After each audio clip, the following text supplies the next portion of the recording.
राम राम राम हरे हरे, हरे कृष्ण कृष्ण कृष्ण हरे हरे, हरे राम राम राम हरे हरे, हरे कृष्ण कृष्ण कृष्ण हरे हरे, हरे राम राम राम हरे हरे, हरे कृष्ण कृष्ण कृष्ण हरे हरे, श्री नारायण तुकाराम पंढरीनाथ भगवान की जय, ज्ञानेश्वर महाराज की जय, सद्गुरु संत तुकाराम महाराज की जय, संत एकनाथ महाराज की जय, सच्चिदानंद श्रीपाद रामदास बाबा की जय, सच्चिदानंद पांडुरंग दादा महाराज की जय, सच्चिदानंद सद्गुरुनाथ भगवान की जय।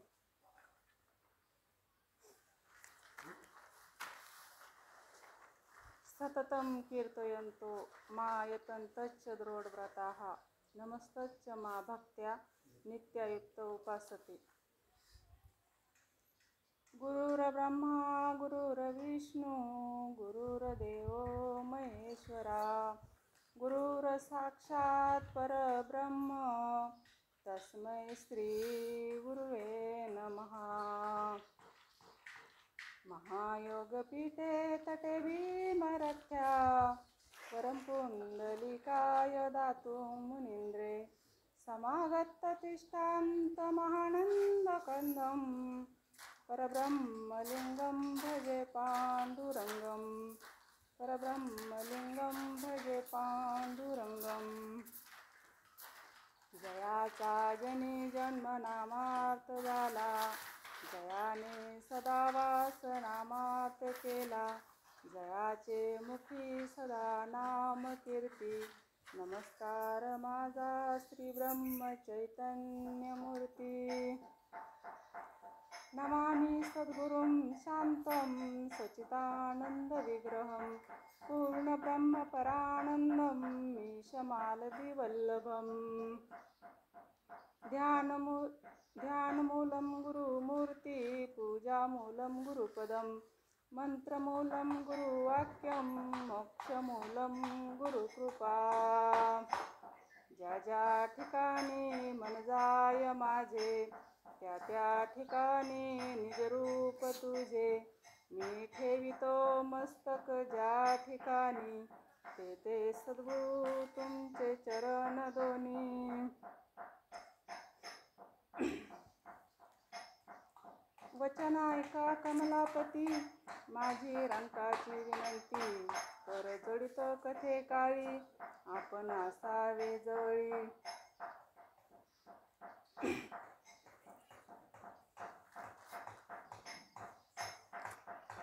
सततं कीर्तयन्तो मायतन्तच्च द्रोढव्रताः नमस्तच्च मा भक्त्या नित्ययुक्त उपासते। आज आईचा 11वा महिना, शेवटचा महिना, आता पुढच्या महिन्यात वर्ष श्राद्ध। आई उठला ना, आता असा कार्यक्रम असला ना, अशी समोरच आई उभी दिसते, अशी खुर्चीवर बसेल लगेच, म्हणजे किती आनंद व्हायचा ना असा काही कार्यक्रम असला का आईला। म्हणजे मला अजून आठवतंय, एक पहिल्या दत्त जयंतीला नंदाताईचं आणि नवनाथ भाऊंचं कीर्तन झालं होतं पहिल्यांदा। इतका आनंद आईला ना, कीर्तन संपलं, दोघांची दृष्ट काढली ती आईने, काढली ती नंदाताई, मला अजून आठवतं, म्हणजे किती आनंद व्हायचा आईला। असं जर बोलायला बसलं ना, आई लगेच धावतच यायची, इतका आनंद व्हायचा। खरं तर म्हणजे आईचं जर अंतकाळ पाहिला ना, तर भगवंताचं सांगितलेलं एक श्लोक आठवतो, अंतकाले च मामेव स्मरण मुक्ता कलेवरम य प्रयाती सन्मद्भावन याती नास्ति आत्री संशया। भगवंत म्हणतो, जो अंतकाळी माझं स्मरण करतो, ज्याला देह त्यागाच्या वेळी माझं आठवण होती, तो माझ्या स्वरूपाला प्राप्त होतो, यात संशयच घ्यायचंय, नास्ति आत्री संशया, संशयच नाही। आणि मग आपण जर आईचा अंतकाल आठवला, आपण तर काही प्रत्यक्षात नव्हतो, पण ताई सांगते की आईला स्वामींची आठवण झाली म्हणे, अंतकाळी आईला स्वामींची आठवण झाली आणि सगळ्यांनी स्वामींचा जयघोष केला आणि त्या स्वामींच्या जयघोषात आईचा देहत्याग झाला. म्हणजे भगवंतांनी सांगितलेल्या श्लोकाप्रमाणे आहे का नाही? म्हणजे आई कुठं गेल्या? आई भगवंताच्या स्वरूपाला गेल्या ना. अंतकाळी भगवंत सांगतोच ना, अंतकालीच्या मामेव स्मरण मुक्ता कलेवरम. अंतकाळी ज्याला माझी आठवण येईल तो माझ्या स्वरूपाला प्राप्त होईल.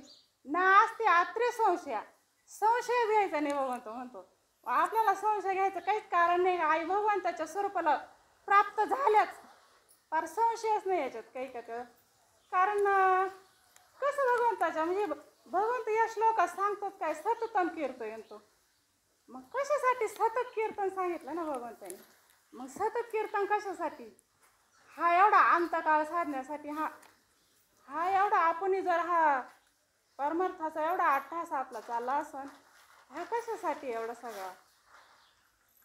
फक्त एवढा शेवटचा एक क्षण साधण्यासाठी हा अट्टहास आहे आपला एवढा, जेणेकरून आपण भगवंताच्या स्वरूपाला प्राप्त होणार आहे. एवढा क्षण साधण्यासाठी हा एवढा अट्टहास आहे. आणि आईला हा किती सहज एवढं सत्संग किती प्राप्त होत होता. आणि एवढं सततच्या कीर्तनानेच त्या भगवंताच्या स्वरूपाला प्राप्त झाल्या ना. तसं शक्य आहे का?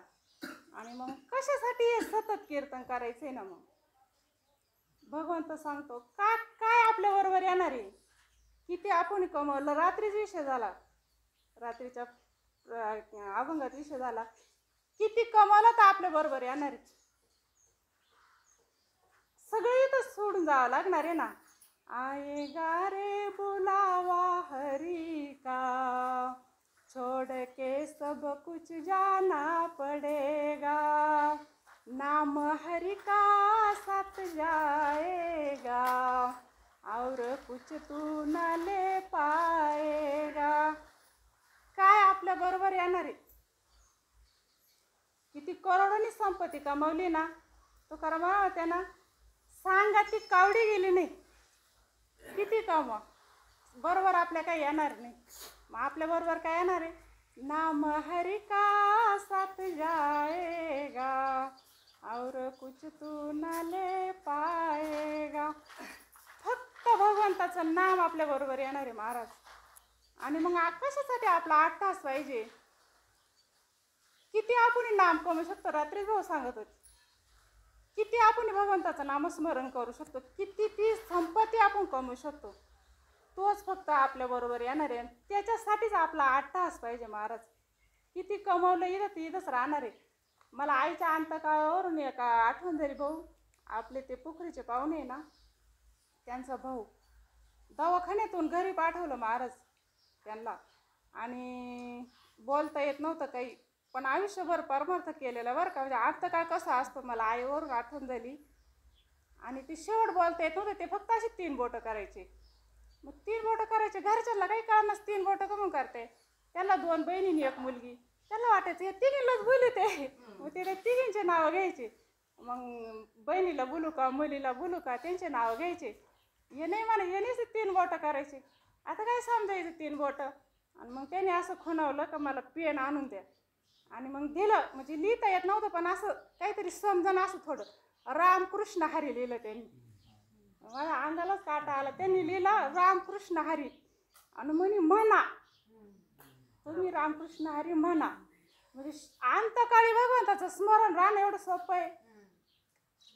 सगळ्या साधू संतांनी अंतकाळीचं वर्णन करेल. काय अवस्था होती या शरीराची महाराज.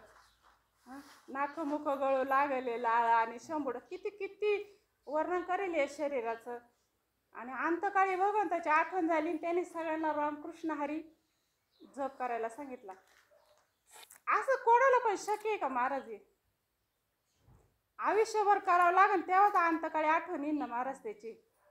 मग त्याच्यासाठी आयुष्यभर म्हणजे भगवंत सांगतो ना सततम कीर्तन, तो सतत कीर्तन झालं पाहिजे भगवंताचं. आणि हा अंतकाळी साधण्यासाठी एवढीच भगवंताला प्रार्थना करायची. इतना तू करना स्वामी, जब प्राण तन से निकले, गोविंद नाम ले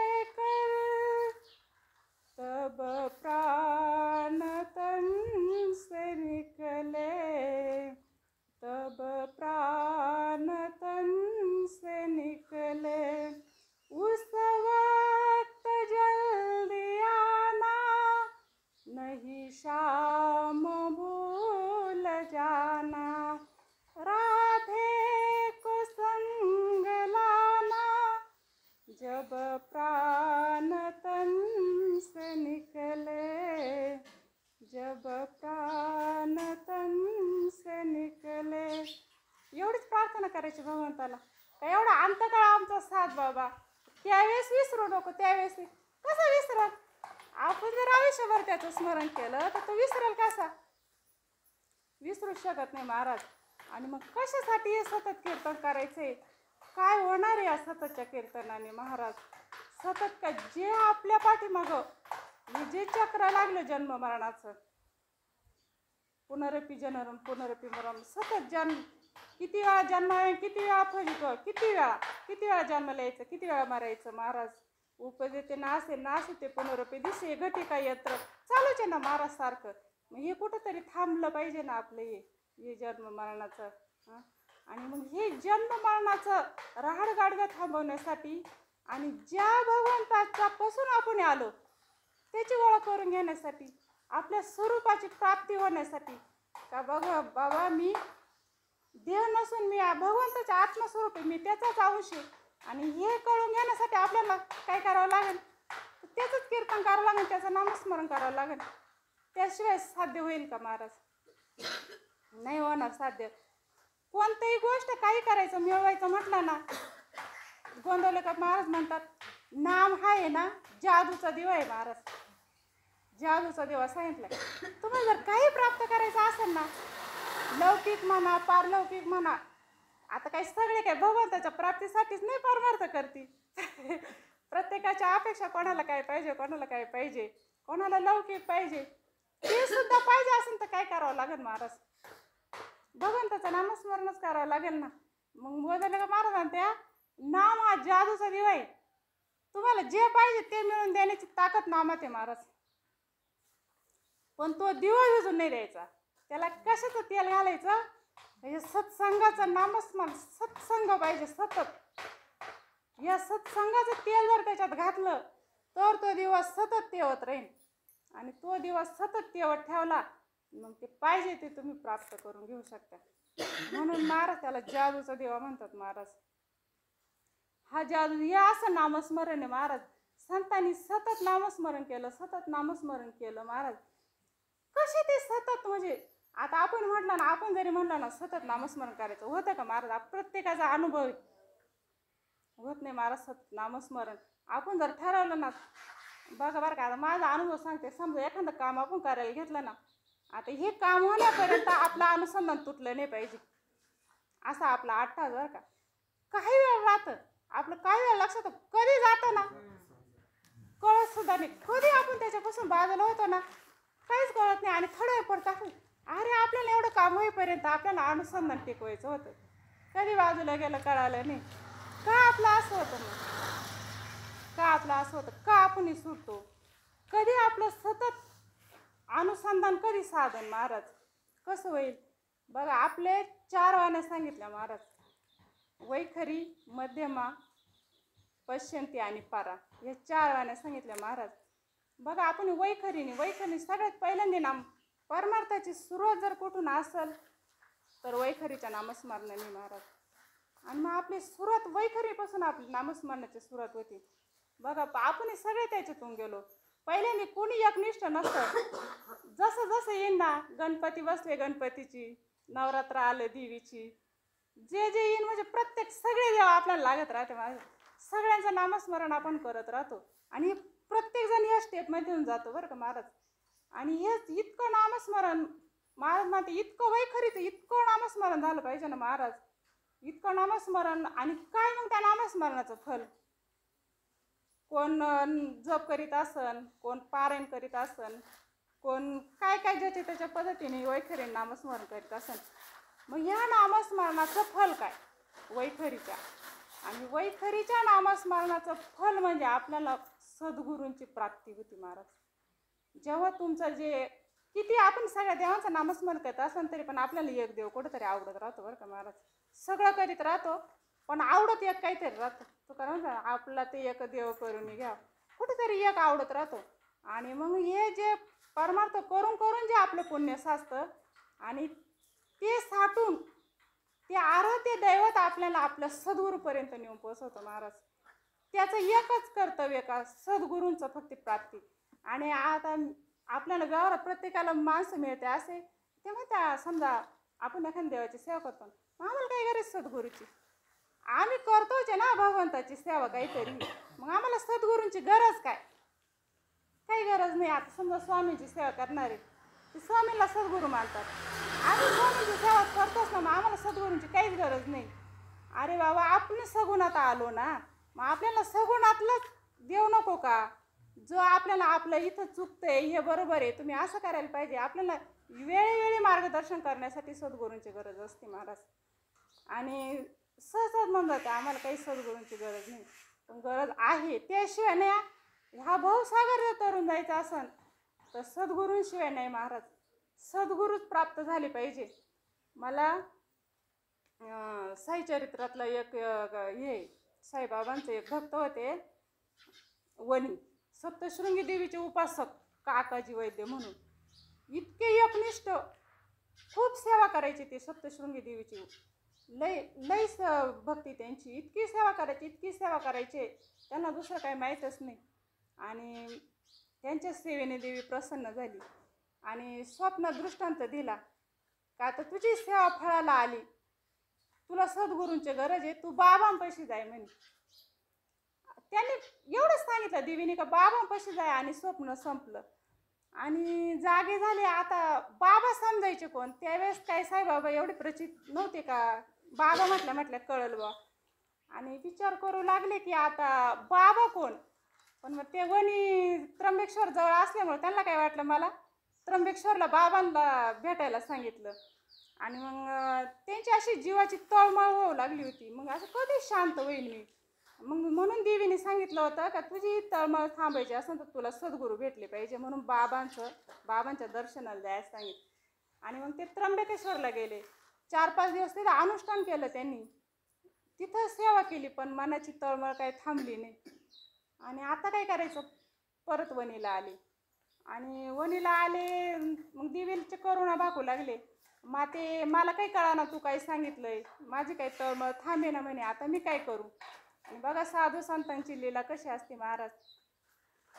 इकडे शिर्डीला आहे ना माधवराव साईबाबांचे भक्त, अगदी जवळचे भक्त, लय प्रिय. आणि ते माधवरावांच्या आईने ते लहान असताना नवस करेल होता देवीला की मी माझ्या मुलाला भेटायला घेऊन येईन तुला. आणि ती वारली आणि तो नवस तसाच फेडायचा राहिला. आणि मग हे विसरून गेले.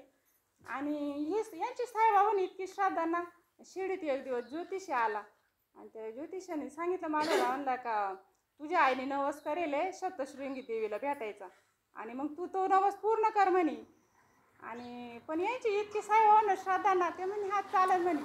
दुसऱ्या दिवशी ताट घेतलं, साडी चुळी, देवीला नवस फेडायचा ना देवीचा, काय देवीला जे लागत ते ताट करून घेतलं ना, आले साईबाबा पुढं.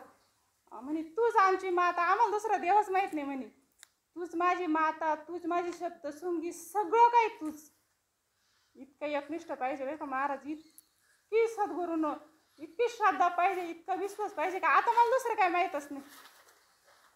मला आता दुसरं काही माहीतच नाही. ते आले देवी साईबाबा पुढं, म्हणजे तूच नवस फेडून घे, मला त्याची देवी सप्तशृंगी माहीत नाही आणि मला कोणीच माहीत नाही, सगळं माझं तूच, तू नवस फेडून घे. पण संताला लीला करून घ्यायच्या राहत्या ना महाराज पुढच्या. मग त्यांना समजून सांगितलं माधवरावांना, नाही म्हणे तू देवीचं दर्शन घेऊन ये म्हणे, तू वनीला जाय म्हणे देवीला. पण आता साधू संतांचं शब्दप्रमाण राहतं महाराज, सद्गुरूंनी आज्ञा केली ना, म्हणून त्यांनी मान्य केलं आणि ते वनीला गेले सप्तशृंगी देवीच्या दर्शनाला. आणि मग तिथे एक काकाजी भेटले. म्हणजे बघा ही लीला कशी असती. मला काय म्हणायचं, मग त्यांना कळालं का बाबा म्हणजे कोण. आणि मग ते काकाजी माधवराव काकाजींना घेऊन बाबांपर्यंत घेऊन आले. म्हणजे देवीच्या केलेल्या सेवेनी सद्गुरूंची प्राप्ती झाली. म्हणजे आपण जेव्हा खरी नामस्मरण करतो तर हे नामस्मरण आपल्याला काय करतं की आपल्या सद्गुरूंपर्यंत नेऊन पोचवतं महाराज. आणि मग सद्गुरूंची प्राप्ती झाली, मग पुढचा आपला प्रवास कसा? सद्गुरूंची प्राप्ती झाली, मग अनुग्रह झाला महाराज. मग अनुग्रह झाला, मग अनुग्रहांचं चिंतन सुरू झालं. मग या अनुग्रहाच्या चिंतनाने काय झालं महाराज, मग आता वैखरीचं नामस्मरण बंद झालं. सद्गुरूंची प्राप्ती झाली, वैखरीचं नामस्मरण बंद झालं महाराज. आणि आता अनुग्रहाचं चिंतन सुरू झालं. मग आता अनुग्रहाचं चिंतन सद्गुरूंनी कसं सांगितलं? शांत बसायचं आणि भगवंताचं नामस्मरण करायचं मनातल्या मनात. आणि मग ते नामस्मरण सुरू झालं. मग ते नामस्मरण करून करून जास्तीत जास्त किती जेवढं आपल्याला करता येईल तेवढं नामस्मरण करून करून त्या नामाने काय झालं? आपलं अंतःकरण शुद्ध झालं महाराज. आणि अंतःकरण शुद्ध झालं, इतकं नामस्मरण केलं, इतकं नामस्मरण केलं, अंतःकरण शुद्ध झालं. आणि मग ते नाम वैखरीचं नाम मध्यमामध्ये गेलं. ज्यावेळेस सद्गुरू या नामाचं आपण चिंतन केलं ते नाम वैखरीचं आता कुठं गेलं? मध्यमामध्ये गेलं ते नामाने. आणि ते नाम घेऊन घेऊन घेऊन घेऊन अंतःकरण शुद्ध झालं. आणि तेच नाम पश्यंतीपर्यंत गेलं महाराज. ते पश्यंतीपर्यंत म्हणजे पश्यंतीचं स्थान कुठे महाराज? हृदयामध्ये, हृदयात, इथं हृदयापर्यंत ते नाम गेलं. भगवंत इथं आला हृदयात. आता या निर्मळ जोपर्यंत हृदयात ना तुकाराम मानता ना येऊन गोपाळ राही तेथे. कधी येईल? ज्यावेळेस ते शुद्ध होईल त्यावेळेस भगवंत राहायला येईल ना महाराज तिथं. आणि मग ते शुद्ध अंतःकरण झालं, सद्गुरूंच्या नामाने अंतःकरण शुद्ध झालं आणि भगवंत हृदयात राहायला आला महाराज. आणि मग काय स्थिती झाली महाराज? त्या काय स्थिती होती महाराज? त्या अंतःकरणात भगवंताचं नाम, हृदयात भगवंत राहायला आला. आणि मग कधी तो मला भेटल त्याच्यासाठी रडणं सुरू झालं महाराज. काय म्हणता? आसुये दाटले उभारवणी बाये, नामा वाट पाये रात्र, भेटसी केदवा माझी अजीव लगा. असे आर्त होऊन भगवंताला हाका मारू लागले, कधी भेट देशील महाराज? कधी मी तुला बघल? अशा आर्तता निर्माण झाली. भगवंताबरोबर संवाद सुरू झाला महाराज. संवाद सुरू होतं महाराज. ज्यावेळेस अंतःकरण शुद्ध होतं आणि जसं जसं आपलं नामस्मरण पुढं आपली स्टेप जाती आणि मग भगवंताला भेटावं असं वाटतं. भगवंताबरोबर संवाद सुरू होतो महाराज. आणि मग त्यावेळेस असं होतं का आता कोणीच नको, आता फक्त तू. मीराबाई म्हणती, मेरे तो गिरधर गोपाल दुसरा नको हे. आता फक्त तू, आता माझं दुसरं कोण नाही. आपलं कसं आहे माहिती का महाराज? मेरे तो गिरधर गोपाल आहे पण दुसरे नको हे असं नाही होतं आपलं. आपल्याला हे लागत आणि ते लागत, आपण दोन्ही थोडे पाय ठेवून चालायचा प्रयत्न करतो महाराज. पण शक्य नाही. भाऊ नेहमी उदाहरण सांगतात तांब्यात हवाच राहील नाही तर पाणीच राहील महाराज. तसंही चित्त बनवले त्याच्यात देवच राहील नाही तर संसारच राहील. आपल्याला दोन्ही लागत. आपल्याला संसार पाहिजे आणि भगवंत पाहिजे. असं शक्य होत नाही महाराज.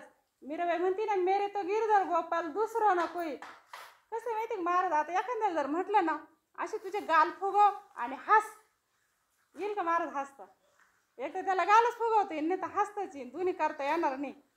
मग तसं एकच या चित्तात फक्त भगवंताला ठेवता येईल आणि त्यालाच घेता येईल महाराज. सगळे साधू संत म्हणतात ना, त्यांनी सगळे नाते भगवंताशी जोडले महाराज.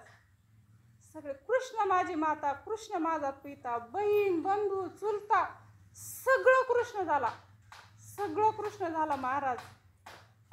नुसते नातेच नाही जोडले,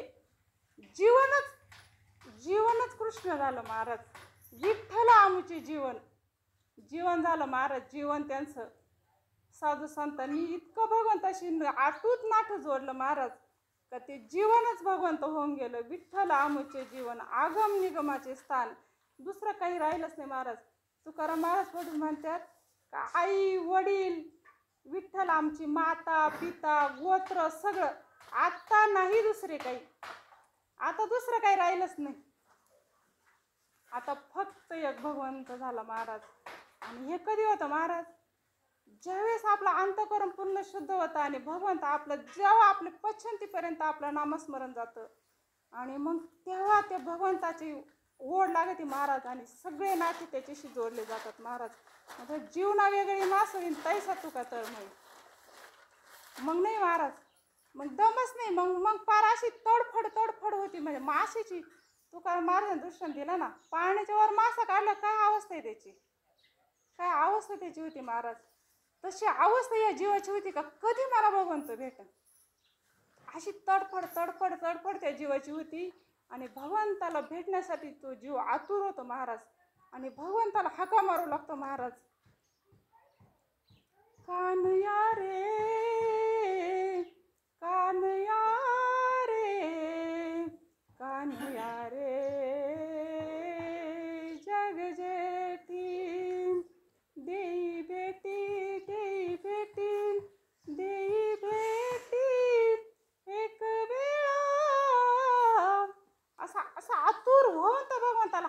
लागतो महाराज.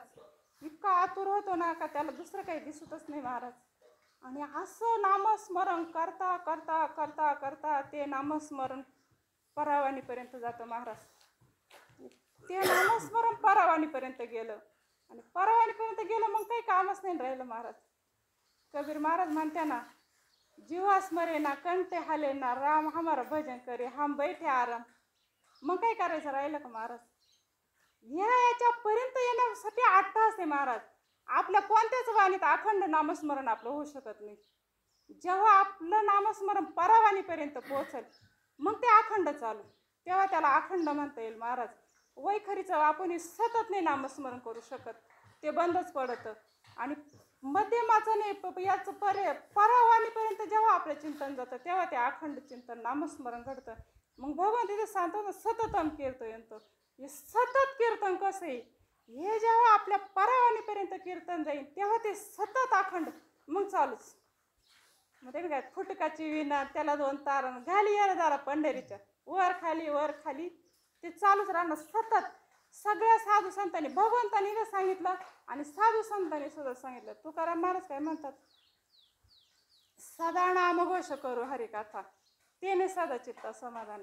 तुकाराम महाराजांनी साधा नामघोष सांगितलं पण त्याचं उत्तर सुद्धा पुढे सांगितलं फलश्रुती, तेने सदा चित्त समाधान. काय होईल सततच्या नामस्मरणाने. सगळ्या साधू संतांनी जे सांगितलं. जनाबाई म्हणतात ना, विठ्ठल रुक्मिणी तुम्ही अखंड आणा ध्यानी मग सुखा काय होणी. या अखंड शब्द आसन, सतत आसन, सदा आसन सगळे एकाच अर्थाचे शब्द, जेणेकरून फक्त अखंड भगवंताचं नामस्मरण. सगळे साधू संत ते सांगतात महाराज का फक्त अखंड नामस्मरण झालं पाहिजे महाराज. तर तुकाराम महाराजांचं एक अभंग नाही का, चित्ती तुझे पाय डोळा रूपाचे ध्यान अखंडमुखी तुमचे वर्णावे गुण. अखंड शब्द फक्त भगवंताचा अखंड नामस्मरण झालं पाहिजे. का बरं साधू संतांनी एवढ्या अखंड आणि हे शब्द जोर दिला असेल. अशा आता ज्ञानेश्वरीमध्ये लय श्लोक आहे सतत शब्दाने सुरू होणारे. आता आपल्याला येते नाही ते, पण सगळ्या साधू संतांनी अखंड म्हणा सदा म्हणा लय जोर दिला. का दिला असेल, कारण हे क्षणभंगुर महाराज. हे कधी जाईल याचा भरोसा नाही. आपण जर सतत सावध असल, आपण जर त्या बोधावा असल तरच आपल्याला तो अंतकाळ साधता येईल. आपण जर बोध सतत अनुसंधान जर आपलं साधलं नसेल आणि कधी आपला श्वास जर बंद झाला मग कसं भगवंत मिळायचं, कशी प्राप्ती व्हायची. त्याच्यासाठी साधू संतांनी या अखंड नामस्मरण इतका जोर दिला का या अखंड चालू झालं पाहिजे, अखंडच नामस्मरण घडलं पाहिजे. पण हे सहज नाही साध्य महाराज. भगवंत म्हणतो ना, अभ्यास योग युक्ते ना चेतसा नान्यगामी.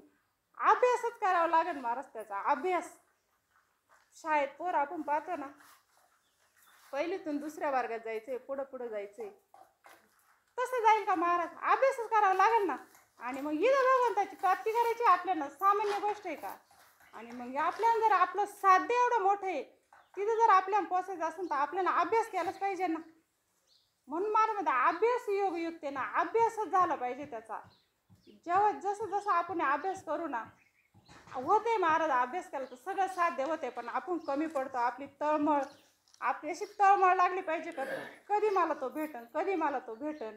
आणि जेव्हा अशी खरी तळमळ लागते ना तेव्हा मग आपला प्रयत्न आपोआप सुरू होतो महाराज. त्या दृष्टीने आपोआप सुरू होतं प्रयत्न. मग त्याच्यासाठी सतत कीर्तयंत महाराज सांगतात का सतत भगवंताचं नामस्मरण झालं पाहिजे.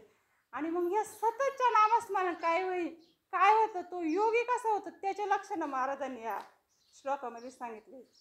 ज्ञानेश्वर महाराजांनी काय होतं महाराज त्या सततच्या कीर्तनाने. तरी कीर्तनाचे नटनाचे नाशिले व्यवसाय प्रायचित्ताचे, ते नामच नाही पापाचे ऐसे केले महाराज. काय झालं सततच्या कीर्तनाने महाराज, काय झालं सततच्या कीर्तनाने का पापच राहिलं नाही. पापच नाही राहिलं महाराज. इतकं नामस्मरण कसं काय राहील पाप.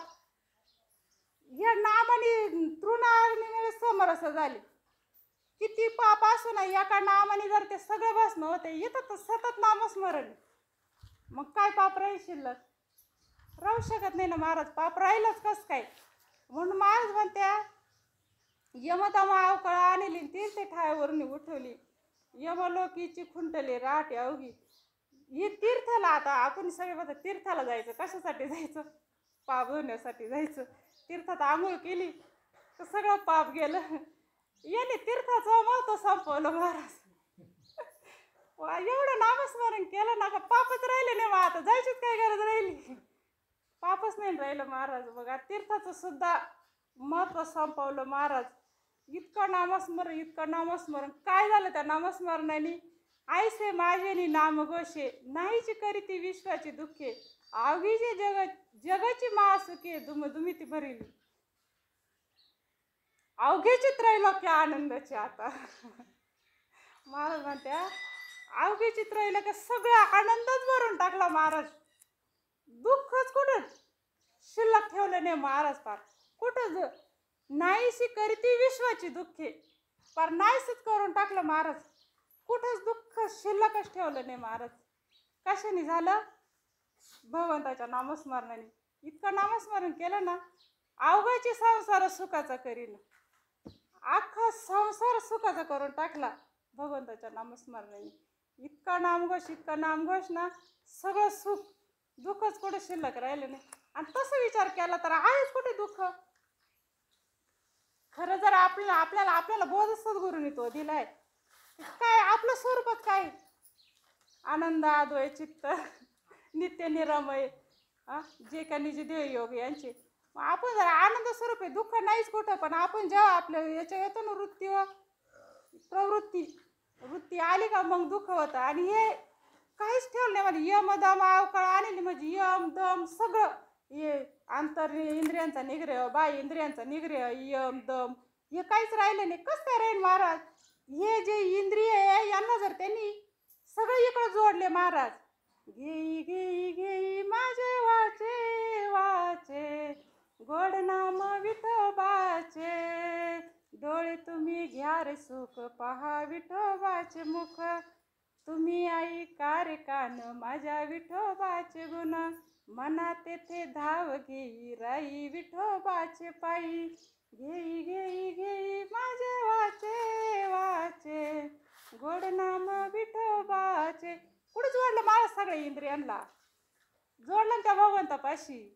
येणे मुखी तुझे वर्णावे गुण सांगितलं ना. डोळे कान तुका म्हणे सकळ देवभाव सगळा देवभाव विठ्ठलाच्या चरणी अर्पण केला महाराज.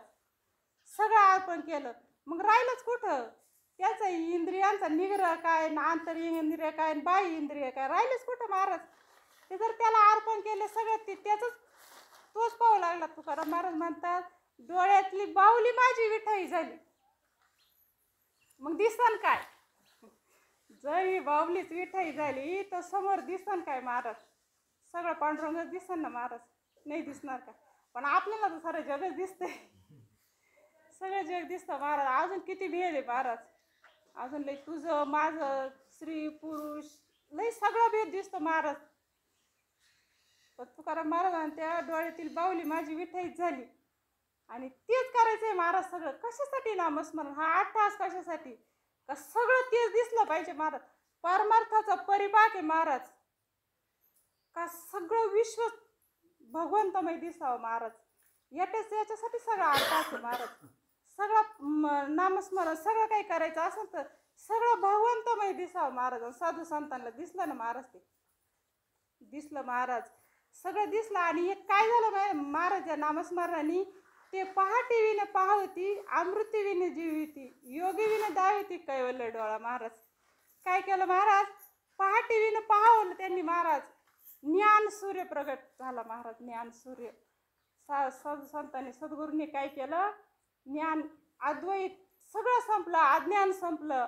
सगळं संपलं आणि ज्ञान सूर्य उदयाला आला महाराज. या ज्ञान सूर्याने काय केलं? पहाटे विने पाहवलं महाराज.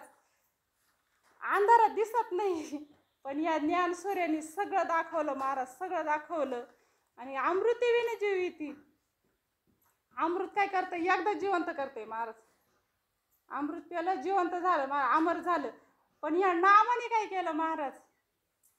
इतकं गोड आहे ते भगवंताचं नाम का त्या अमृताची उपमा दिली ना मला. अमृताहुनी गोड नाम तुझे देवा. त्याच्यापेक्षा गोड नाम तुझं आहे महाराज.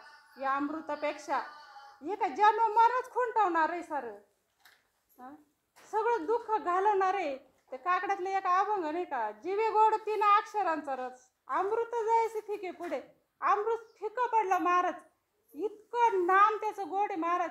तो अभंग नाही का, जे शंभूने धरिले मानसे नंद, ते म्हणते नामाचं वर्णन केलं, काय केलं, गंगे डोके ऊनी निके, गोड अमृत झाले फिके. या नामापेक्षा सगळं फिकं झालं महाराज. सोनेहून सरते, चंदनाहून परते. किती वर्णन केलं महाराज नामाचं त्या अभंगामध्ये महाराज, का सगळ्यापेक्षा श्रेष्ठ नाम झालं. आणि या नावाने सगळं एवढं केलंय. हे सगळे लक्षणं जे सांगितले महाराजांनी याच्यात, हे सगळं झालं कशाने महाराज, का सततच्या कीर्तनाने होता महाराज. हे सततच्या कीर्तनाने काय झालं, ते पहाटे विणी पाहावीती ना अमृत विणी जीविती, योगी विणी दाविती कैवल्य डोळा. भगवंत दाखवला महाराज, भगवंत त्या नामाने भगवंत दाखवला. आणि पुढं काय झालं, कधी एखाद्याने वैकुंठ जावे, ती वैकुंठीची केली आवे, ऐशे नाम घोष गौरव धवले विश्व. पहिला असं व्हायचं महाराज, कुणीतरी एखादं वैकुंठाला जायचं भगवंत, कोणाला तरी एखाद्याला साथ द्यायचं महाराज. पण यांच्या नामघोषाने काय केलं, सर्वत्र वैकुंठ केले. असे सगळं विश्वच वैकुंठ करून टाकलं महाराज. सगळी कुणीतरी एखादं जायचं पहिलं, आणि यांनी वैकुंठ इथंच वैकुंठ आणलं. इथं आणलं ना महाराज भगवंताला, इथं भगवंत आणलंय. हा, सगळं वैकुंठ करून टाकलं महाराज. आणि काय उपमा दिली म्हणजे त्या महात्म्याला काय उपमा द्यावा महाराज. इथं उपमा द्या तर सगळी उपमा कमी ठरते महाराज त्यांच्या पुढं. तेज सूर्य ते सोज्वळ, परी तेचे असते ते किडाळ, चंद संपूर्ण एखाद्या वेळ ते सदा पुरते. म्हणजे सूर्याचं सुद्धा तेज आहे, पण तो सुद्धा मावळतो महाराज, तो सुद्धा परिपूर्ण नाही महाराज. चंद्र सुद्धा पौर्णिमेला पूर्ण आहे, पण हे सदा पूर्ण आहे महाराज, सदा पूर्ण. कोणती उपमा यांना सार्थ ठरण महाराज. इथं परत पुढे दिले, मेघ उदार परी ओसरे, म्हणून उपमेसी न पुरे, हे निशंकपणे सपाखरे पंचानन. मेघाची सुद्धा उपमा कमी महाराज, तो सुद्धा ओसरतो. कोणती उपमा दिली म्हणजे कोणतीच उपमा संतांना सार्थ ठरत नाही. ज्ञानेश्वर मध्ये दिली ना, किती उपमा दिल्या, कशा चंदनाची दिली, चातकाची दिली, लय उपमा दिले, पण कोणतीच उपमा साधू संतांना सार्थ ठरत नाही महाराज. आपण बघा, आपण लहानपणापासून ऐकतो बरं का. आता आपल्याला जर आकाशातलं चंद्र दाखवायचं असताना, समजा चंद्र कोरी आणि ती दाखवायची, आणि लहान असताना पहिले सांगायचे, ते झाड दिसतं का बघ ते निमुनीचं, त्या झाडाची वरची फांदी पाय, त्याचा शेंडा पाय, आणि मग त्या शेंड्याच्या तिथं चंद्र दिसतो. असं आम्हाला पण दाखवायचे, मला आठवतं बरं का. असा तो चंद्रकोर दाखवायची ना, मग ती दाखवण्यासाठी काय काय दाखवायला लागलं, ते झाड पाय, त्या झाडाची वरची फांदी पाय, तिचा शेंडा पाय, आणि मग ती चंद्रकोर दिसल. मग ती झाड म्हणजे ती चंद्र आहे का, पण ते दाखवण्यासाठी अशा मार्गाने गेलं.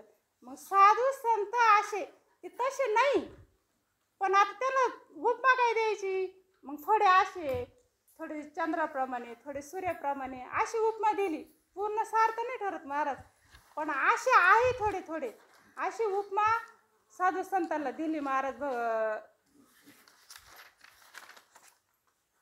आणि पुढे काय म्हणतात, जयाची वाचे पुढे भोजे, नाम नाचित असे माझे, जे जन्म सहस्री वळगी जे वेळ यावया.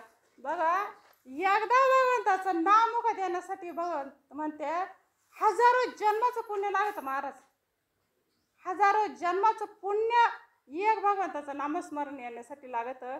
आणि यांच्या सतत नामस्मरण तोंडात किती पुण्य असेल. अखंड भगवंताचं नामस्मरण आहे तोंडात.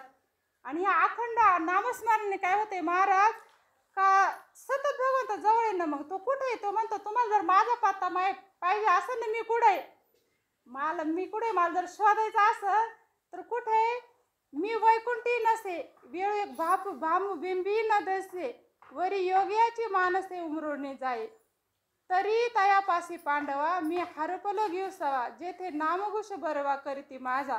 म्हणजे मला जर शोधायचं असेल ना, मी वैकुंठात सुद्धा सापडणार नाही म्हणते, मी कुठं सापडणार नाही, मी भानू बिंबू नाही, पण कुठं, फक्त त्या भक्तापाशी जो माझं सतत नामस्मरण करतो ना महाराज, त्याच्यापाशी तेथे असे देव उभा. जैसी समचरणाची शोभा कुठे तर जो सदा काय सुरुवात आहे त्या अभंगाची संत वार पंढरीत कीर्तनाचा गजर होत जिथं सतत माझ्या कीर्तनाचा गजर चालू आहे ना महाराज तेथे असं देव उभा. मग मला जर तुला बघायचं असेल तर कुठं जिथं सतत माझा नामघोष चालू आहे आणि तिथंच आहे मी आणि त्याच वक्ता जवळ आहे महाराज. आणि मग म्हणून ना मग भगवंत पाहायचं म्हणजे तर साधू संत म्हणजे कोण भगवंताचं सतत नामस्मरण करतं साधू संतच ना.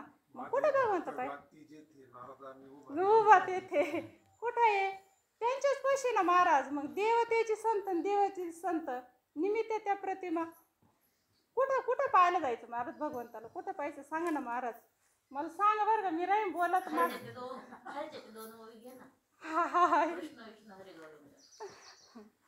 असं आहे म्हणजे काय मला काही कळत नाही बसले का असं म्हणजे किती हे सगळं जर सांगितलं असं तर मला काही कळत नाही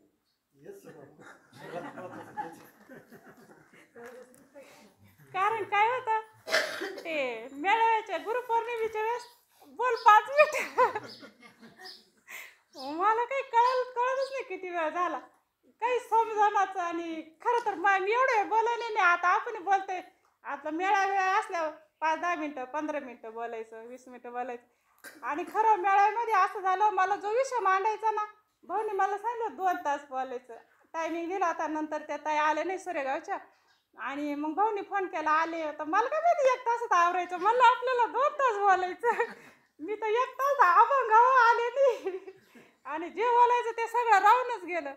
असं झालं म्हणजे काय होतं काही कळत नाही इथं आलं काय बोलतं काय म्हणता नाही या आपलं नाहीच तर मग काय म्हणायचं आपलं नाहीच आपले सामर्थ्यच नाही महाराज आपलं सामर्थ्यच नाही महाराज बोलायचं म्हणजे हे सगळं ते करून घेणारे आपल्याला पूर्ण जाणीव करणारे आपण नाही करतुम अन्यथा कर्तुम शक्ती महाराज. आणि ती करून घेणारी मी किती वेळा इथं सांगेल असं का माझी पात्रताच नाही महाराज इथं बसण्याची नव्हतीच. पण एक फक्त सद्गुरूंची कृपा म्हणून इथं बसायची हे पात्रता निर्माण झाली नाही तर शक्यच नाही महाराज नव्हतीच. आणि मग हे फक्त काय की त्यांची कृपा आहे महाराज आणि त्यांच्या कृपेशिवाय शक्य नाही महाराज होत. ये ना हे सगळं मग काय त्यांनी आपल्याला दाखवून दिलं काय सांगितलं सद्गुरू सांगतात तरी काय हो काय एवढं एकच उद्देश का फक्त भगवंताचं नामस्मरण. तर भाऊ नाही का नेहमी सांगतात दादा म्हणायचे मला विसरा पण नामाला विसरू नका. का बरं महात्मे असे सांगत असतील तर त्यांना माहिती सगळ्याचं सार म्हणजे नाम आहे महाराज. सगळ्याचं सार म्हणजे नाम आहे ते. वृंदावनचे प्रेमानंद महाराज आहे ना कोणताही प्रश्न विचारा त्यांना कोणत्याही पारलौकिकातला विचारा नाही तर परमार्थातला विचारा कशा सगळ्याचं उत्तर ते नाम देते. कारण सगळं साध्य करणारं फक्त नाम आहे महाराज. आणि तेच आपल्याकडून होत नाही आपण सगळं करतो पण नामस्मरण करीत नाही महाराज. आणि हे साधू संतांचा 8 तास काय आहे सगळा कशासाठी हे जे कार्यक्रम करीत असतील हे सगळं 8 तास आहे कशासाठी राहतो का फक्त नामस्मरण करण्यासाठी. आता दररोजचं एवढं सत्संग आहे दररोज एवढं घडते कशासाठी एवढं 8 तास आहे महाराज. आणि आपण त्याचं चीज नको करायचं त्याचं सार झालं पाहिजे ना महाराज. ते आपल्यासाठी एवढं 8 तास करते आणि आपण नुसतं ऐकायचं ह्या कानाने ऐकायचं आणि ह्या कानाने सोडून द्यायचं नाही ना महाराज त्याचा उपयोग. त्याचं सार काहीतरी झालं पाहिजे ना. आपल्यासाठी जर एवढा 8 तास चाललाय मग आपल्याला कधी कळणार आहे. आणि खरं तरी ना साधू संत म्हणते साधू काढण्यासाठी अर्ध साधू व्हावं लागते कळतीच नाही महाराज. त्या आहे ना देहात तोपर्यंत कळूनच देती नाही ज्याला कळत नाही इतकं महत् भाग्य आहे महाराज काय सांगावं. आपलं इतकं भाग्य आहे घरी बसलं मिळतंय महाराज सगळं घरी बसल्या सगळं मिळतंय महाराज. एवढं किती जन्माचं पुण्य असं माहीत नाही कुठून जोडले नाते माहीत नाही किती जन्माचं पुण्य आहे.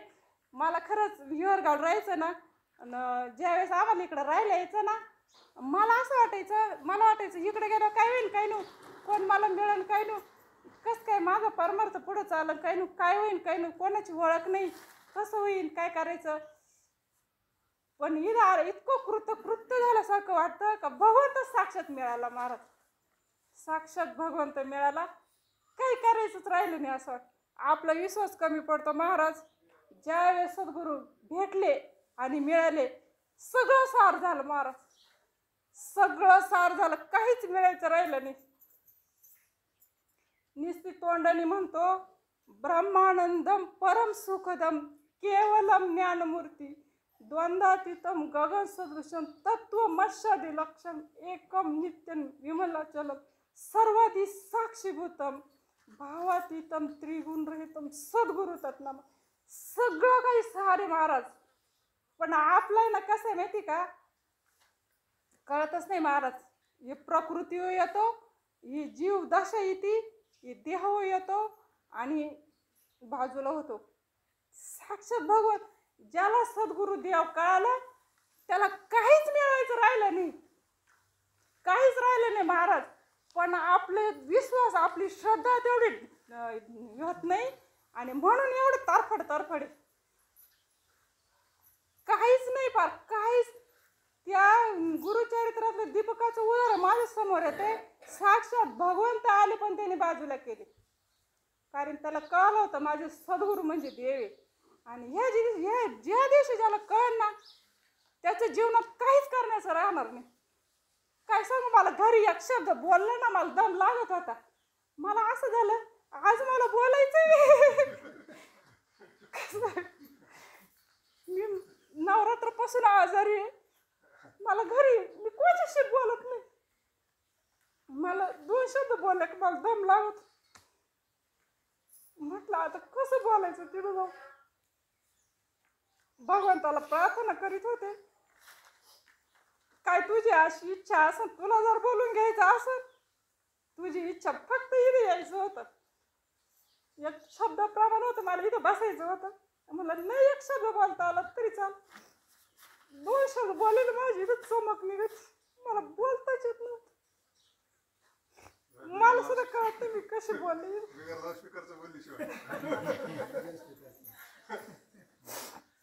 मला आज दवाखान्यात जायचं होतं. मी उद्याच महिना धरीत होते आईचा. म्हटलं आज दवाखान्यात जाऊन ये आणि मग उद्या इकडे येईन. महिन्यापासून चमक निघते. डॉक्टरनी सगळ्या टेस्ट केल्या, इकोटुडी केली, ECG केली. मला वाटलं हृदयाचंच काही झालं का काय. भाऊ पण हालत आहे अजून. जेव्हा वेळ येते तेव्हा कळत. महाराज तोंडाने लय बोलत महाराज, लय बोलत माणूस. असं वाटायचं इतकं व्यवस्थित चालू आहे ना, आता काहीच भीती राहिली नाही का मरणाची. भगवंत आता कधी येऊ दे असं वाटायचं. पण हल्लं तर बरं का, अजून हल्लं. आणि ज्यावेळेस वेळ आली ना आता काही खरं नाही. पण साधू संत सद्गुरू भेटले ना, विवेक महाराज. विवेक किती काम करतो, जेव्हा वेळ येते तेव्हा कळतं महाराज. 2 दिवस झालं बरं का भाऊ, 2 दिवस हल्लं. नंतर म्हटलं जर तू माझ्या आत बसेले तर काय घाबरायचं काम आहे. आपण माझं हृदय सद्गुरू, तुझं माझ्या हृदयात आहे आणि मग मी का घाबरत असन. सद्गुरूंची कृपा म्हणजे काय असते महाराज. कृपेचं पहिलंच हे जर आपलं लक्षण जर काय असेल तर निर्भय आणि निश्चिंत आहे महाराज. निर्भयच झालं पाहिजे महाराज. लक्षण आहे महाराज त्याचे ते. आपण जर नामस्मरण करीत असन, आपण जर सद्गुरूंच्या अंकित असन तर ते लक्षण आपल्यामध्ये आलेच पाहिजे, निर्भय आणि निश्चिंत. आणि मग त्याची जाणीव झाली का हल्लं महाराज, अजून हल्लं लय कमी. अजून भीतीच नाही वाटली पाहिजे. हे आपल्याला कळतंय मी जर मरणार नाही मग का भीती वाटती. सद्गुरूंनी तुझ्या स्वरूपाची तुला ओळख करून दिली. अरे बाबा तू मरणारा नाहीये, तू अमर आहे. आणि मग का भीती वाटती. रात्री कालच विषय झाला होता. भीती वाटती का वाटती का आपण या देहभूती येतो महाराज. पूर्ण गेलं पाहिजे महाराज. ही देहाची आसक्ती जोपर्यंत जात नाही ना महाराज तोपर्यंत नाही. पण साधू संतांनी विवेक दिला आणि परत जागेवर आणत्या महाराज. गेला ना तरी पण ते जागेवर आणत्या महाराज. एकच तेवढं सामर्थ्य आहे. आणि खरंच मग खरं कळालं का काय सामर्थ्य, किती सामान्य जीवाची काय अवस्था होती महाराज. खरंच कळतं किती घाबरत ही जीवाची इतकी आसक्ती ना, किती घाबरत माणूस. वेळ आली ना मरायला लय घाबरत महाराज. सगळ्यात एक नंबरचं दुःख करून सांगितलंय, सगळ्यात मोठं मरणाचं दुःख सगळ्यात मोठं सांगितलंय. असं वाटायचं जोपर्यंत लय शुल्लक वाटायचं, काही वाटत नाही. असं वाटतं काही नाही, मी लय म्हणजे निर्भय झालं बरं का, आता खंबीर झालं. मरणाचं दुःख गेलं आलं का मग कळतं. मग खरंच लय मोठी भीती सांगितली साधू संतांनी त्याच्या. आणि हीच भीती आपल्याला घालायची, ती फक्त या भगवंताच्या नामस्मरणे जाईल. जितकं तुम्ही नामस्मरण करशाल आपोआप त्याच्यापासून माणूस बाजूला होत चालत, आपोआप भीती कमी होती महाराज. सगळं कसं लटकं आहे, हे सगळं कसं खोटं आहे हा संसार, या फक्त एका नामस्मरणाने कळतं महाराज. भगवंत म्हणतात उमा कहू मैं अनुभव आपना, सत हरी भजन जगत सब सपना. खरं जर काय असेल तर फक्त भगवंताचं नामस्मरण. हा संसार ही माया जे डोळ्याला दिसतं ना, ही सगळी माया. भगवंत सोडली तर सगळी माया. आणि मग जे या डोळ्याला दिसतं ना, हे सगळं सत हरी भजन जगत सब सपना. स्वप्न पडले आपण जागा झालो काही आहे का, सगळं खोटं आहे का नाही. आणि हे जागेपणी सगळं खोटं आहे ही प्रचिती आपल्याला आली पाहिजे. जे माझ्या डोळ्यांना दिसतंय ना हे सगळं खोटं आहे, हे सगळं एक दिवस संपणार आहे. ज्याला आपण माझं माझं म्हणतोय, हा माझा तो माझा, जे म्हणतोय ना माझं माझं, हे कुणी आपल्याबरोबर येणार नाही, कुणी आपलं नाही. हे सगळं संपणार आहे. रात्रीच तो अभंग रात्री विषय झाला अभंग रात्रीच्या कथेमध्ये, अंतकाळी मी परदेशी कोण आपल्याबरोबर येणार आहे. जो हा सारा सर्व मला तो अभंग इतका आवडतो ना, प्रत्येक नाथाचं वर्णन महाराजांनी त्याच्यात केलंय. कुणी सोडलं नाही का कोण तुमच्या बरोबर. आपल्याला सगळे माझे माझे वाटत राहते महाराज, पण कोण तुमच्या बरोबर येणार आहे, कुणीच येणार नाही. हे सगळं नामदेव महाराजांनी दाखवून दिले त्या अभंगामध्ये का अंतकाळी मी परदेशी एकटाचे महाराज. तोच आपल्या बरोबर आहे, फक्त तोच. आणि तेच कळायला पाहिजे महाराज आपल्याला. ते जेव्हा कळलं ना मग सगळ्याचं सार झालं समजायचं. आणि ते कळण्यासाठी सततम कीर्तन फक्त सतत कीर्तन. आणि एक साधक आहे ना, साधक अवस्थेत माझं मत असं आहे का, जर भगवंताची प्राप्तीसाठी जर हे काय असेल तर फक्त सतत कीर्तन हे साधकाच्या जीवनात आलंच पाहिजे.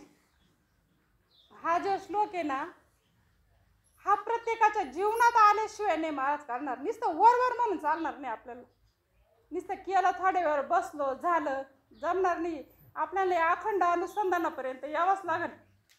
मी आधीच बोलून गेले, क्षणभंगुर नाही भरोसा, क्षणाचा भरोसा नाही महाराज. सतत सावध राहायचं आपल्याला.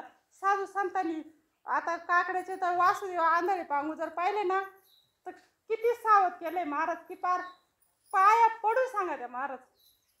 राम राम स्मारा आधी का तो वासुदेव मी ऐका, पार पाया पडू सांगता महाराज. क्षणभंगूर नाही भरवसा, वारे सावध तोडा माया आशा, काही न चले मग गळा पडेल फासा, पुढे हुशार थोर आहे सागा, राम राम स्मरादी. आधी सांगितले महाराज. कधी महाराज गेलं महाराज, पर अर्धा आयुष्य शत गणिले ते नाही, ते वर्णन केलं ना, अल्प आयुष्य मानव देह, शत गणिले ते अर्धरात्र खाय, मध्ये बालत्व पीडा रोग क्षय, काय भजनासी उरले ते आहे गा, राम राम स्मरादी. किती गेलं महाराज, कधी सावध होणार आहे महाराज. गेलं ना गेलं. 100 वर्षात आयुष्य राहिलं नाही महाराज. पहिलं तरी होतं साधू संतांनी त्याची केलं हे, पण आता आपल्याला 100 वर्ष जगण्याची राहिलंच नाही, कोणी जगतच नाही 100 वर्ष. कधी सावध होणार आहे महाराज. सावध झालं पाहिजे महाराज, सावध. सतत साधू संतांनी सगळ्या याच्यातून सावध केलं महाराज. सगळं हे आसन, काकडा आसन, हरिपाठ आसन, काय सगळं परमार्थ आसन तो फक्त हा एक अंतकाळ साधण्यासाठी महाराज. आणि त्याच्यामुळे भगवंत सांगतात की सतत सतत भगवंताचं नामस्मरण केलं पाहिजे. आणि मग कुठे भगवंत त्याचा पत्ता सांगतात महाराज की मी कुठे आहे. मी असे साधू संतांपाशी महाराज का जे सतत माझं नामघोष करतात महाराज. कैसे गुणी द्याले देश काला ते विसरले कीर्तनी सुखी झाले आपणाची. कृष्ण विष्णू हरी गोविंद या नामाचे निखळ प्रबंध माझी आत्मचर्चा विशद उदंडगती. बघा महाराज काय सांगितले. मग आपल्याला तरी काय सांगितले सद्गुरूंनी आपल्या याच बोध केलं ना महाराज. आत्मचर्चा विशद गाती. दुसरं काय बोलतीच नाही साधू संत. काय बोलतील महाराज. जे खरं आहे तेच सांगतील ना. माझ्या ते दुसरं काही सतत त्यांच्या जे आपल्या आतमध्ये तेच बाहेर पडन ना महाराज. ते भगवंताचं नामस्मरण सोडून काही बोलतीच नाही महाराज. आणि मग काय झालं महाराज. या पुढे माऊलीनी याच्या वव्यांचं वर्णन केलंय. काय म्हणतो आपण त्याला.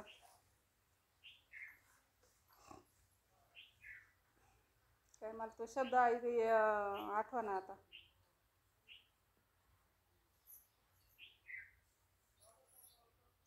जाऊ द्या आता. म्हणजे असं योगाच्या वयांचं वर्णन केले. जे आपल्या आता आपण तर योग करू शकत नाही. आपण भक्ती मार्गाचे प्रवासी. मग या योगाच्या याचं वर्णन केलंय. योगाच्या डावीला वाटा.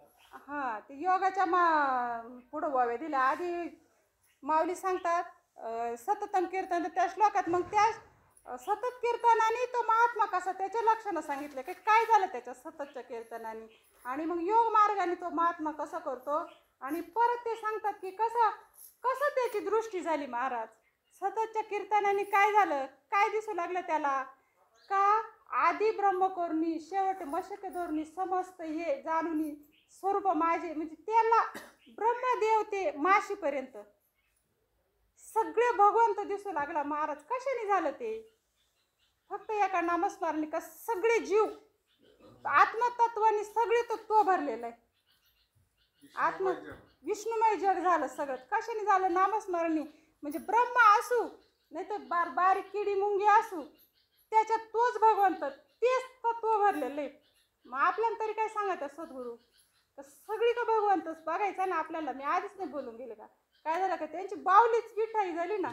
मग त्यांना सगळं भगवंत स्वरूप दिसायला लागलं. मग हे एका नामस्मरणाने झालं महाराज. ज्याप्रमाणे हे कापड आहे महाराज. त्या कापडामध्ये जे धागे सगळे का धागेच भरलेले ना. पण ते धागे त्याला कापूस नाही दिसत. कापूस दिसतो धागे नाही दिसती. म्हणजे आपण काय पाहतो उपाधी पाहतो महाराज. आपला अलंकार सोने आपल्याला अलंकार दिसतं महाराज. पण साधू संतांना काय दिसतं त्यातलं सोनं दिसतं. भाऊ नाही का नेहमी दृष्टांत देऊन सांगा. त्या देव मॉडेलला गेली कुत्र किंवा उंदीर मॉडेलला गेली. आपल्याला कुत्र उंदीर देव दिसतो. सोनाराला देव नाही दिसतं ते सोनं दिसतं. तरी साधू संतांना आपण उपाधी पाहतो महाराज. आपण उपाधी पाहतो म्हणून आपल्याला काही चांगलं वाईट का बरं दिसतं. आपण उपाधी पाहतो पण प्रत्येकामध्ये काय भरलेलं आहे तेच भरलेलं आहे ना महाराज. साधू संत ते चैतन्य बघत असतात महाराज. ते तत्वज्ञ संत जाणी ती आहे नाही व ज्ञानेश्वरी गुप्त चैतन्य असे सर्व ते तत्वज्ञ संत जाणी ती. आपल्याला उपाधी दिसते महाराज. आता समजा ही लाईट आहे ती हीटर मध्ये घातली तर गरम करणार आहे. फ्रीज मध्ये गेली तर गार करणार आहे की नाही. पण काय फॅन मध्ये गेली तर हवा देणार आहे. ज्या ज्या उपकरणात ती जाईल तिचं कार्य वेगवेगळं आहे का नाही. ती हीटर झाल्यावर ती गरम करीन. ती फ्रीज मध्ये गेल्यावर ती गार करीन. म्हणजे आणि पण मेन काय आहे ती वीजच आहे की नाही. ती वीजच सगळ्यांमध्ये गेली पण ते त्याच्या गुणांनी ते वेगवेगळं झालं. तसं हे सगळ्यांमध्ये ते एकच तत्व भरलंय. पण ही प्रकृतीमुळे ही तमगुण ही त्रिगुणांनी नटली नाही. प्रकृती ही 3 गुणांनी नटल्यामुळं कोण सत्वगुणी झालं कोण रजगुणी झालं कोण तमगुणी झालं. मग आपण बघताना त्याचे गुण बघतो. आपण तत्व बघतो का नाही ना महाराज. हाले वाईट आहे हाले चांगलं आहे संतांना नाही ना दिसत महाराज. ज्ञानेश्वर महाराजांच्या झुळीत शेण टाकलं होतं महाराज. जुळी शेण टाकलं, किती त्रास. सगळे संत बा, सगळ्या संतांचं तुम्ही जीवन बघा, किती त्रास दिला महाराज त्यांना. एवढं पण त्यांना नाही ना राग आला. आला का राग कोणाचा? सामान्य शक्ती होती का त्यांच्याकडं? हां, जो रेड्यामुखी वेद बोलू शकतो, जो निर्जीव भिंती चालू शकतो, त्यांनी असं उभं जाळं नसतं का माणसांना? काही करू शकत होते ना. पण त्यांनी कोणाचा राग केला का महाराज? एवढा त्रास दिला का? केला नाही. मनाचा उपदेश केला ना. ताटी लावून ज्ञानेश्वर महाराज बसले तर मुक्ताबाईंनी उपदेश केला. ताटीच्या अभंग किती भारी. योगी पावन मनात, ती ज्ञानेश्वर महाराजांची मालिका चालू आहे ना, तीच चालू आहे आता. मुक्ताबाई उपदेश करते, किती भारी. म्हणजे कसे होते हे? का बरं? मग त्यांच्या ना आपल्यामधलं भेद काय? तर आपण प्रकृती बघतो ना महाराज, म्हणून आपल्याला गुण दिसत्या, दोष दिसत्या महाराज. पण नाही ना महाराज, साधू संत फक्त ते तत्व बघत असतात महाराज. आणि म्हणून त्याला कुणी वाईट आणि कुणी चांगलं दिसत नाही. सगळं सगळं मग सगळं आनंदच दिसतो, सगळं चांगलंच दिसत्या. त्या तत्वामुळे चांगलं दिसत असतात. आणि मग त्याने काय झालं महाराज, इतके नम्र झाले. आणि इतकं म्हणजे माऊली सांगतात ना, का फळली आतरुची शाखा, सहज भूमीसी उतरे देखा, तैसे जीव मात्र असे का खालावती ते. काय झालं महाराज या नामस्मरणाने सगळे झालं काय महाराज? नम्र झाला भूतान त्याने कोंडिले अनंत. महाराजांनी दृष्टांत दिला, झाडाला जर लय फळ आले तर ते झाड होतं काय?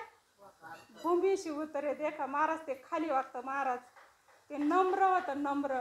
आणि ज्याला खरं ज्ञान झालं ना महाराज, लक्ष नाही ते खरं ज्याला ज्ञान झालं, जे खरं ज्याला कळालं, तो नम्रच झाला पाहिजे. ओळखून चालायचं की याला कळालं महाराज. आणि आपण आज पाहतो ना, थोडं कळतं पण जास्त कळलं असं दाखवण्याचा प्रयत्न समाजामध्ये महाराज. मग याला खरंच किती कळालं? ज्याला खरं कळालं ना, तो तर दाखवितच नाही, तो उलट म्हणतो मला कळतच नाही. तो आणखीन नम्र आणि लीन व्हायचा प्रयत्न करतो. माऊलीच सांगतात, नम्र होतो महाराज. तो नम्र होतो आणि त्याला सगळ्यामध्ये भगवंत दिसू लागतो महाराज. सगळ्यांना तो नमस्कार करतो. त्याला सजीव निर्जीव सुद्धा कळत नाही, तो सगळ्यांना नमस्कार करतो महाराज. एकनाथ महाराजांच्या बरोबरचे दंडवत स्वामी महाराज,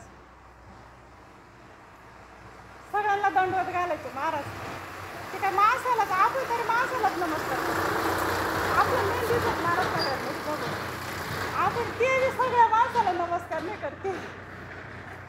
अजून भेद आहे किती. माणसं सुद्धा सारखे दिसते नाही महाराज, ते सुद्धा नाही महाराज. आपण सुद्धा बघूनच नमस्कार होतो. पण हे महाराज असे होते, सगळ्याला नमस्कार करायचे, कारण त्याला सगळ्यामध्ये भगवंत दिसत होता महाराज. आणि इतकं त्यांच्यामध्ये सामर्थ्य झालं का एकदा त्यांनी गाढवाला नमस्कार घातलं, मेलेल्या गाढवाला, तर ते जिवंत झालं महाराज. म्हणजे साधू संत, मग हे सगळं सामर्थ्य आलं कुठून? एवढंच आपलं एक उद्देश झाला ना ताई. एवढंच आपलं एकच सांगायचं तात्पर्य का हे सगळं जे आता आपण माऊलीच्या ओव्या पाहिल्या, हे सगळं झालं कशाने? फक्त एक सततम कीर्तयंतो. फक्त सततच्या कीर्तनाने एवढं सगळं झालं महाराज. मग काय म्हणतात, सततम कीर्तयंतो मा यतंतस्य दृढव्रताः नमस्तस्य मा भक्त्या नित्यायुक्त उपासते. बघा महाराज, आता काय बोलले, कसं बोलले काय माहित नाही. आता पुढं तुम्ही बसले, प्रभू तुम्ही महेशाच्या मूर्ती. तसं पाहिलं तर तुम्ही माझ्यापेक्षा वयाने आणि ज्ञानाने सगळे श्रेष्ठ आहेत. समोर बसलेले साक्षात पांडुरंग परमार्थ महाराज, माझं श्रीकृष्ण, त्यांच्या चरणावर त्रिवार साष्टांग दंडवत, कोटी कोटी प्रणाम महाराज. मला आधीच बोलायचं होतं पण विसरून गेले महाराज. आधीच प्रणाम करून सुरुवात करायची होती, कारण मी बोलणार कोणी कसे महाराज, त्यांच्या पुढे सांगणार, आपण सांगणार कोणी महाराज. याच नव्या आध्यात माऊली सांगतात पहिल्या याच्यात, मला ती ओवी येत नाही पण अर्थ येतो सांगते. बाप कमवून आणतो, सगळा बाजार आणतो, आई स्वयंपाक करती आणि जेवायला ताट वाढीती. आणि त्याच्याच मांडीवर बसायचं आणि त्याच्याच ताटातला घास घ्यायचा आणि त्याच्याच तोंडात घालायचं. आपलं काहीच नाही. तरी किती आनंद, किती कौतुक महाराज, किती कौतुक वाटतं. आणि आपलं काहीच नाही. सगळं त्यांचंच आणि त्यांच्याच पुढं सांगायचं महाराज. बघा आपला वेळ पण संपला. आता काय बोलले असं मला माहित नाही. सगळी त्यांचीच. सर्व मंगल मांगल्ये शिवे सर्वार्थ साधके शरणं त्र्यंबके गौरी नारायणी नमोस्तुते. 11 महिन्याचे 18 प्रवचन झाले. उत्तर असे प्रवचन ऐकायला मिळाले. हे भाऊंच्या शेतातलं पीक होतं आणि आज जे नियोजन झालं हे कळसाचं प्रवचन होतं आणि ते खरोखर कळसासारखं झालं. आता पुढच्या महिन्यामध्ये प्रथम पुण्यस्मरणी, आता कळसाचं प्रवचन होतं. आता थोडा एक 10-5 मिनिटं उशीर झाला तर हो द्या, पण थोड्या वेळ भाऊनी बोला असं माझी अपेक्षा. शेवटचं आहे आता म्हणून. बघा साळुंकी मंजुळ बोलत सेवाने शिकविता धनी वेगळाची. काय बोलले असन ते माझ्या सद्गुरूंचा चुकला असन ते माझ्या वाणीचे दोष. आणि ही सेवा त्यांच्या चरणी समर्पित. भगवंता एकच प्रार्थना करते की आमच्या सगळ्यांनी मिळून प्रार्थना हा श्लोक आमच्या जीवनामध्ये येऊ द्या, की जेणेकरून तुमच्या नामाचं सतत अनुसंधान अखंड नामस्मरण तुमचं घडू द्या. एवढंच एक फक्त मागणी सगळ्यांनी मिळून करते मी. आणि झालेल्या सेवेला पूर्णविराम. पुंडलिकावरती विठ्ठल श्री ज्ञानदेव तुकाराम पंढरीनाथ भगवान की जय. सद्गुरुनाथ भगवान की जय.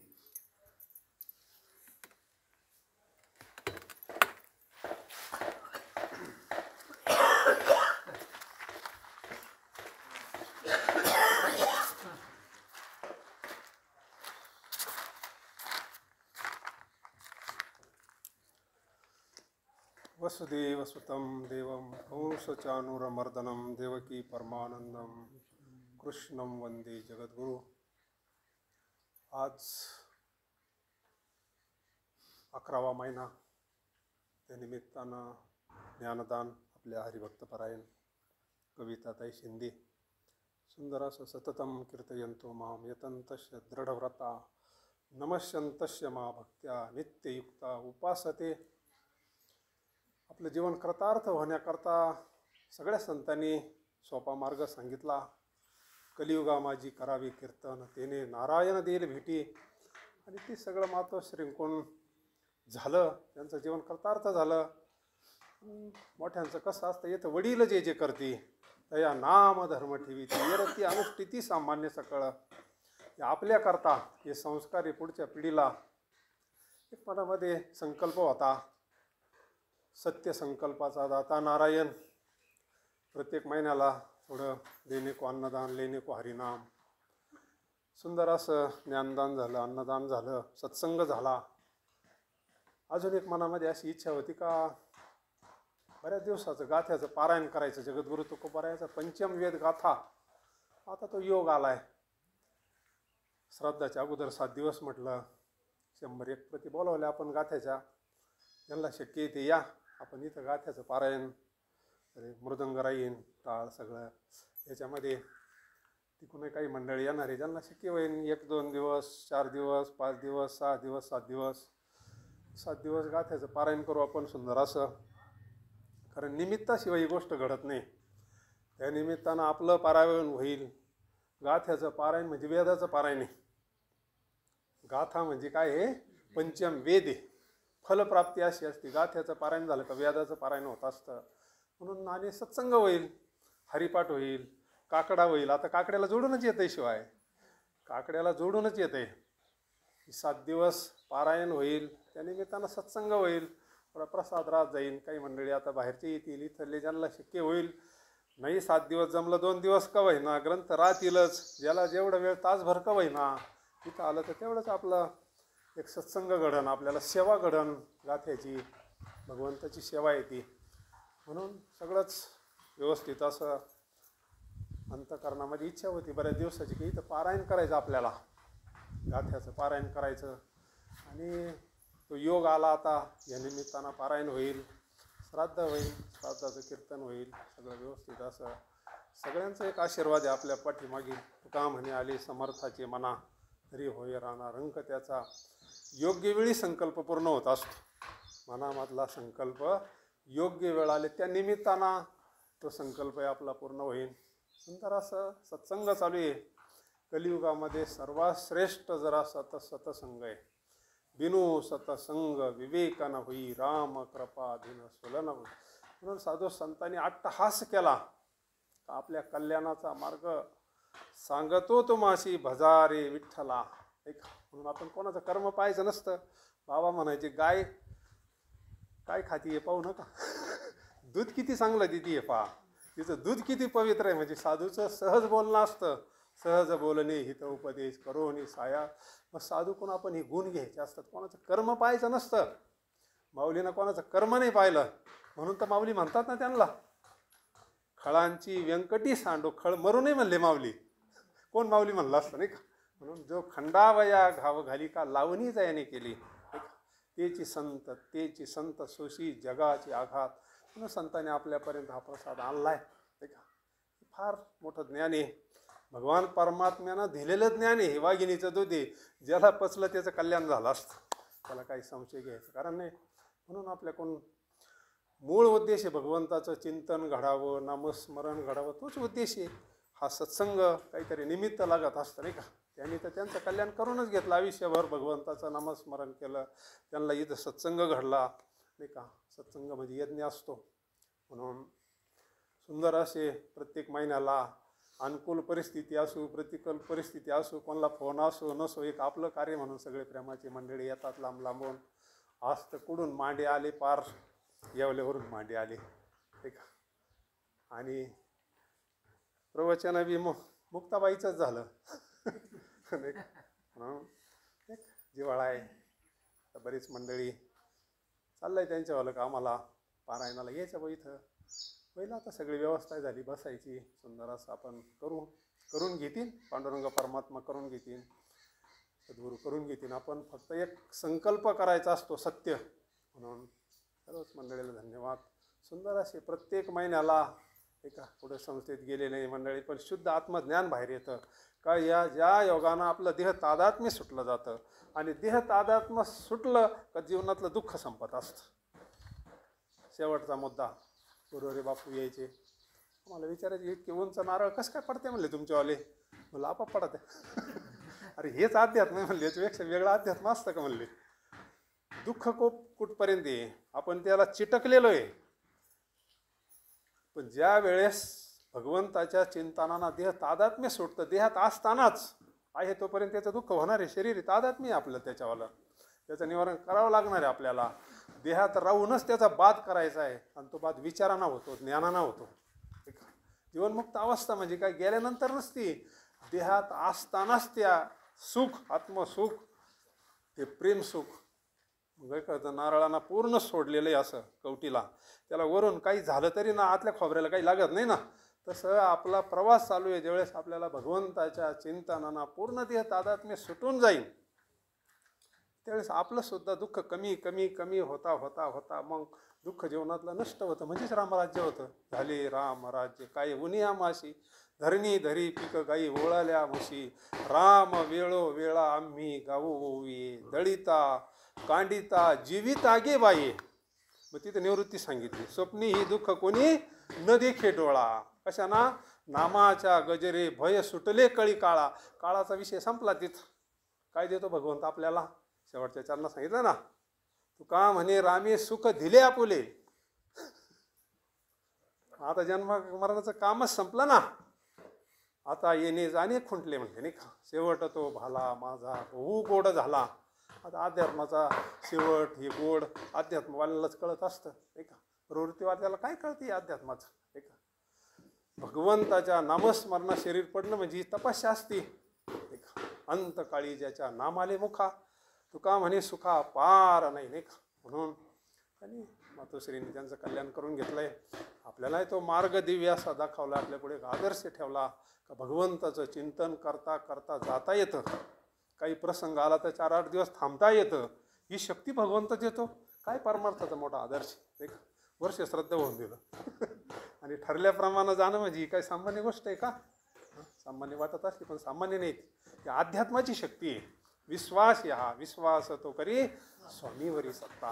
म्हणून आपल्या जीवनामध्ये असा प्रसाद प्राप्त झाला, सत्संग घडतोय आपल्याला.